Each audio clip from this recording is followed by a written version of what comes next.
చూసారు కదా, ఇవన్నీ మా మామిడి తోటలోని గోంగూర మొక్కలు. ఇంతకుముందు ఇక్కడ పెద్ద పెద్ద గోంగూర చెట్లు ఉండేవి, అవి కాయలు వచ్చేసి పెద్దగా అయిపోయినాయి, అవి తీసేశారు. అవి తీసిన తర్వాత ఇదిగోండి వాటంతటికి అవే గింజలు పడి చక్కగా గోంగూర చూసారా ఎంత బాగా మొలిచిందో. మామూలుగా మేము ఈ గోంగూర కోసి హైదరాబాద్ తీసుకెళ్దాం అనుకుంటున్నాం, బట్ మేము వెళ్ళేది ఎల్లుండి కాబట్టి ప్రస్తుతానికైతే నేను ఈ పునర్నవ కొద్దాం అనుకుంటున్నాను. పునర్నవ తెల్ల గలిజేరు తెలుసు కదా చాలా మందికి. ఇదిగోండి ఇది మా తోటలో చాలా ఉందన్నమాట. ఇవాళ దీంతో మంచిగా కూర చేయొచ్చు కదా అని తెల్ల గలిజేరు కొద్దాం అనుకుంటున్నాను. అయితే ఈ తెల్ల గలిజేరుతో పాటు నేను మీకు ఇక్కడ ఇంకొకటి చూపిస్తారండి. ఇదిగోండి అరటి మొక్కలు చూడండి, ఇక వేటికి అవే పడి మొలుస్తూ ఉంటాయి.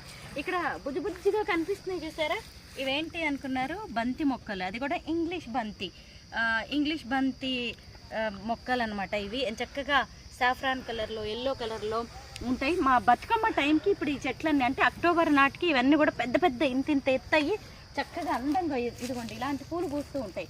వీటితోనే మేము బతుకమ్మలు పేరుస్తూ ఉంటాం. చూడండి ఎంత బాగుందో ఈ ఇంగ్లీష్ బంతి నారు. ఇప్పుడైతే ప్రస్తుతం నేను ఈ పునర్నవ కోస్తున్నాను. చూడండి ఎక్కడ చూసినా కానీ పునర్నవ ఉంది. ఎంతో ఆరోగ్య ప్రయోజనాలు ఉన్న ఔషధ గుణాలు ఉన్న పునర్నవ ఆరోగ్యానికి ఎంతో మంచిది కదా.